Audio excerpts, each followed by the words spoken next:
I think one of the biggest things was when you dream, and in your dreams, you're the one who gets the girl. You watch all these shows, and it's always the guy that gets any girl, and there was always a blur in the face, but you knew it was you. So you knew you were the one that, and that's when I started getting a little suspicious of why isn't it that I'm falling over the guy. But I had a few problems. As you well know, I'm older than most of the group that you all hang around with. And religion was a very strong part, or spirituality was a very strong part of trying to decide to come out. And I remember, I was jogging 4 or 5 miles at that time.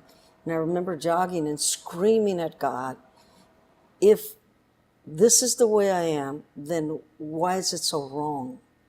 If I can't change, and I'm trying to do everything to change, then why is it so wrong?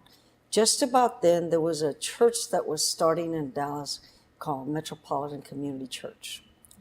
And I read about it in the paper. It was, I think, in the 80s, and I read about it in the paper. And just like everybody else, it was difficult for me to actually go in there. And I later found out that that's the story of everybody who tried to go in there during that time. You'd circle around a few times, find a place to park, and then try to hide in the back.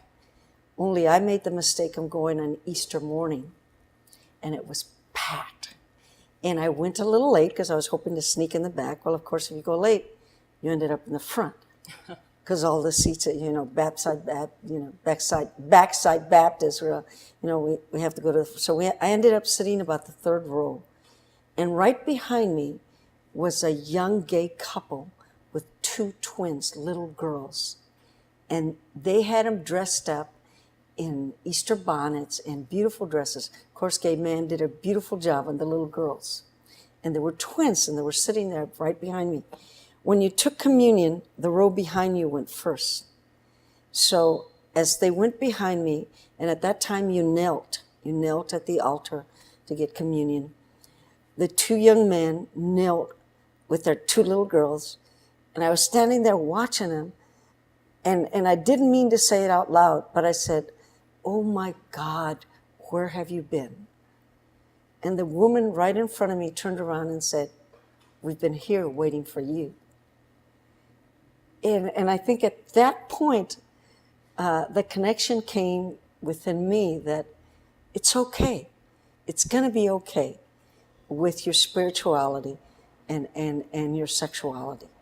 And it wasn't that easy, but that was the beginning of, it's all right for me to come out.